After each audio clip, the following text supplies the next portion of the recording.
Burkina Faso was once seen as an easy target. Insurgent groups exploited the country's lack of advanced weaponry, while foreign powers dictated its security by offering military aid on their own terms.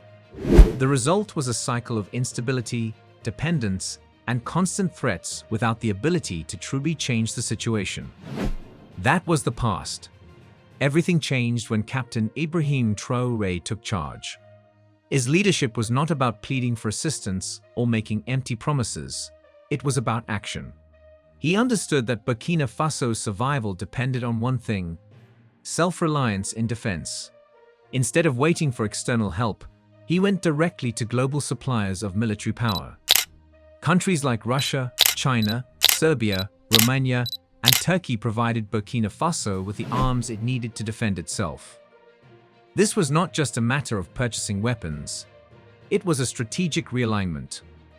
From ground firepower and armored mobility to advanced counterinsurgency tactics and aerial superiority, each weapon acquired played a crucial role in Burkina Faso's evolving military strategy. These were not just scattered acquisitions, but carefully integrated components of a new, independent defense system. Today, the country is stronger, better equipped, and more prepared than ever before. The question remains: what weapons have reshaped Burkina Faso's military doctrine? Before delving into specifics, it's important to acknowledge the support of those who have stood by this transformation. For those who haven't yet joined this growing movement, the invitation remains open. Together, a more resilient and powerful community can be built. Modern warfare is no longer about who has the largest army.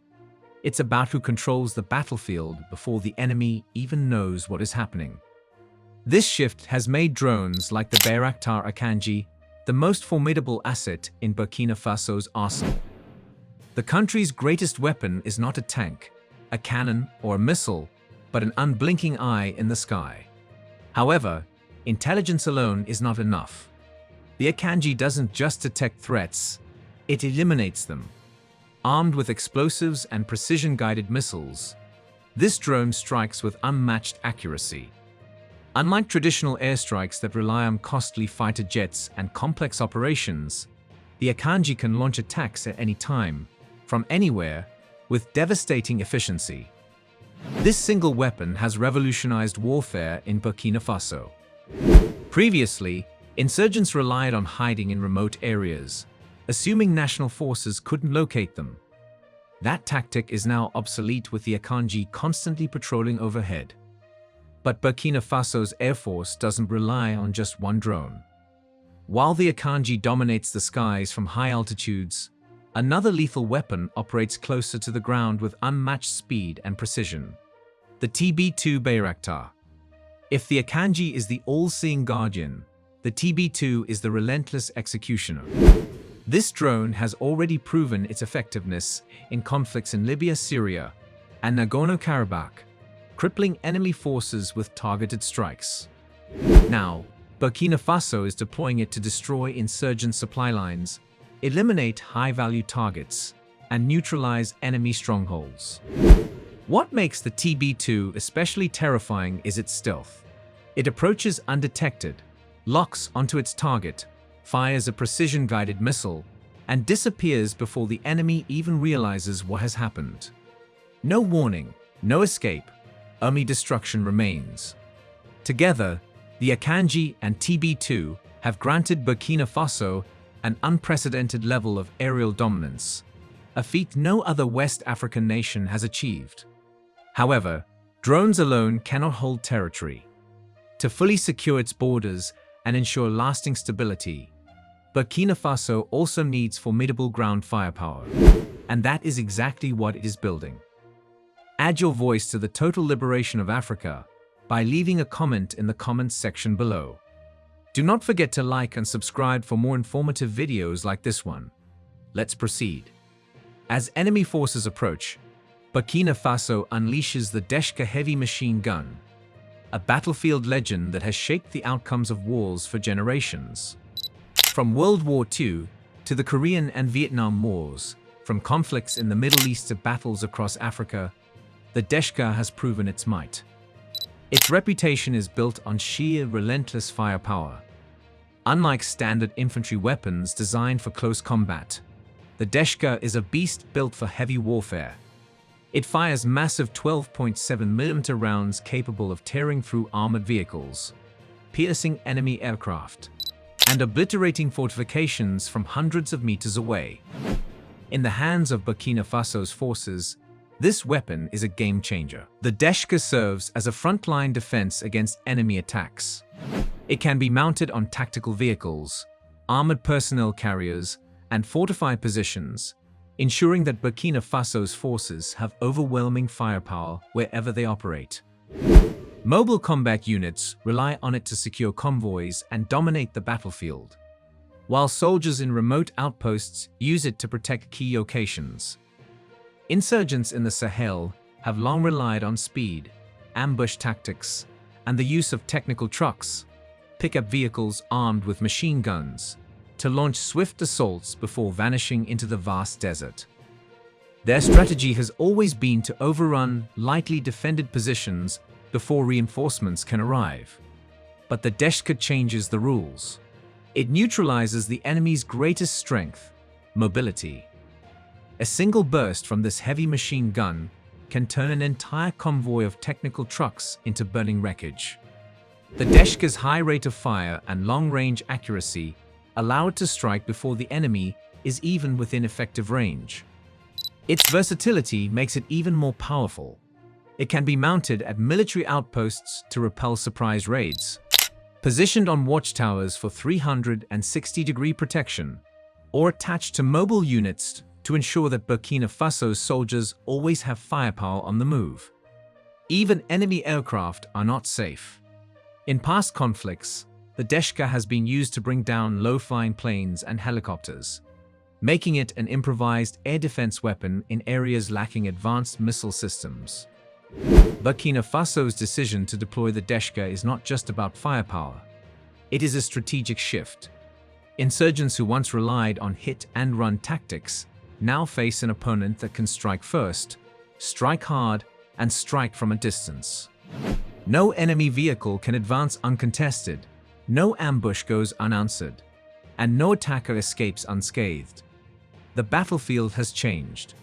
Where insurgents once roamed freely, they now think twice before making a move, knowing that the Deshka is waiting. However, firepower alone is not enough without protection.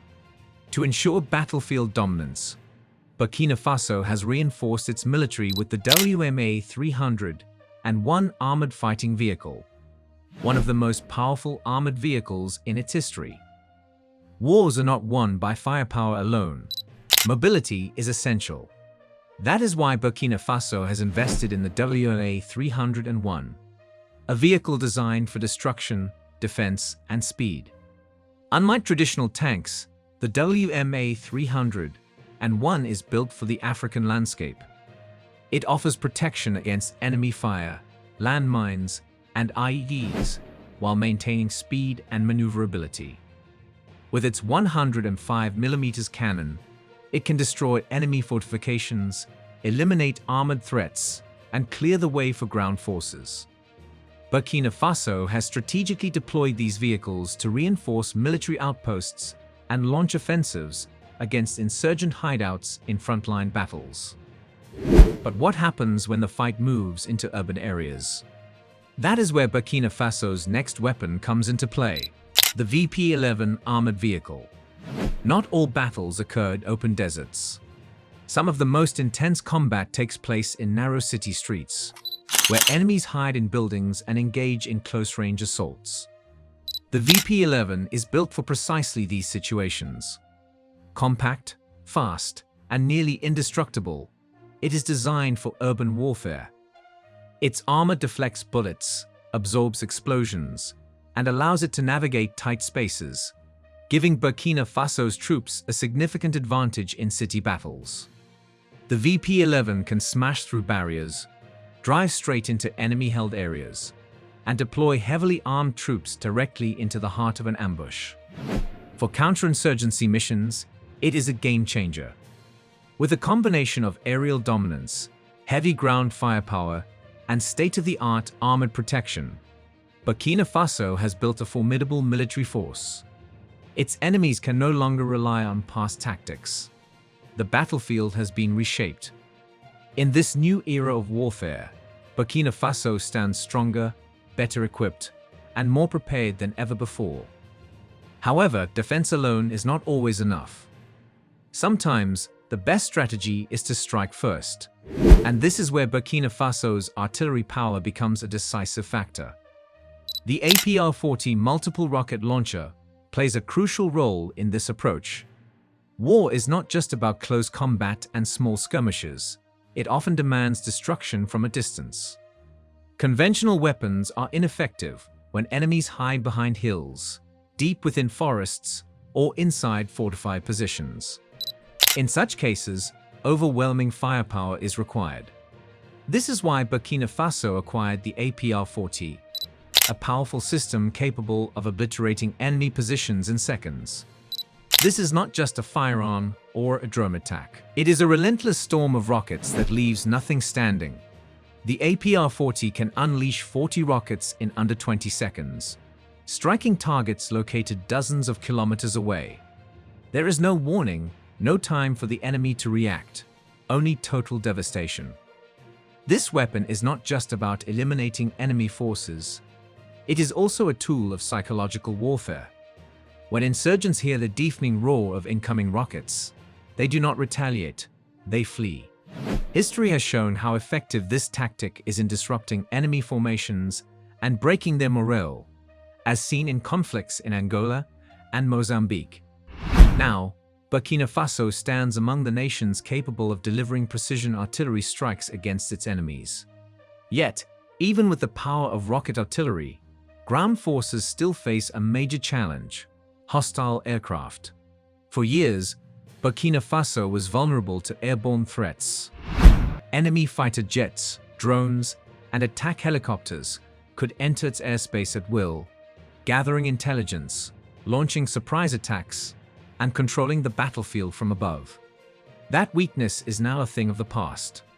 Captain Traoré introduced the 9K-32 Strela 2 Man-Portable Air Defense System, MANPADS, one of the most lethal anti-air weapons ever designed. Many African nations have never had the advantage of air superiority. Until recently, Burkina Faso was among them. If enemy aircraft breached its airspace, there was little the country could do to respond. This made it easy for adversaries to spy, strike, and dominate from above. That vulnerability no longer exists. The introduction of the 9K-32 Strela 2 has changed everything. This shoulder-fired missile launcher is a game-changer, capable of taking down enemy aircraft within seconds. Unlike traditional air defense systems that require large bases and complex infrastructure, this weapon is highly mobile and can be operated by a single soldier. With one shot, Burkina Faso's forces can destroy enemy planes, drones, and helicopters. Originally deployed in Vietnam, the Middle East, and various African conflicts, the Strela 2 has proven its lethal precision time and again. Now, under Burkina Faso's control, it ensures that no enemy drone, aircraft, or helicopter can operate in its skies without facing immediate destruction. While securing the skies is crucial, modern warfare also requires rapid response capabilities on the ground. Combat today is not about slow, conventional battles. It is about striking fast, hitting hard, and vanishing before the enemy can react. Tactical superiority depends on speed, intelligence, and mobility. To achieve this, Burkina Faso has incorporated one of the most versatile combat vehicles into its arsenal: the Ada Yalin Tactical Armored Vehicle. Designed in Turkey, this high-mobility 4x4 combat vehicle is built for modern warfare. Unlike a bulky tank, the Ada Yalin is not a slow-moving weapon meant for prolonged confrontations. Instead, it is designed for rapid deployment, quick strikes, and strategic repositioning, allowing Burkina Faso's forces to stay ahead of the enemy at all times. Those days are over.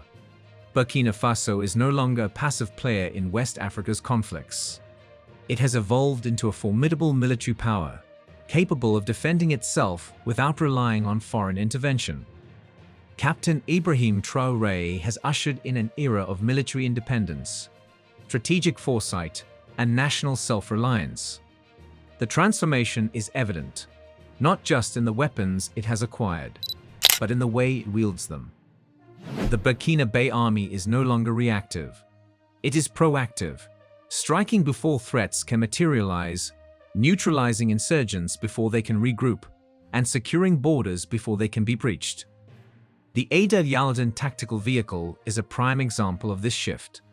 More than just a mode of transport, it is a battlefield weapon, built to withstand EDs, ambushes, and the rugged terrains where insurgents once thrived. Its V-shaped hull deflects blast energy, protecting troops inside. Yet, it is not merely a defensive tool, it is an offensive weapon as well. Equipped with machine guns, automatic grenade launchers, and even anti-tank missiles, it doesn't just transport soldiers, it fights alongside them.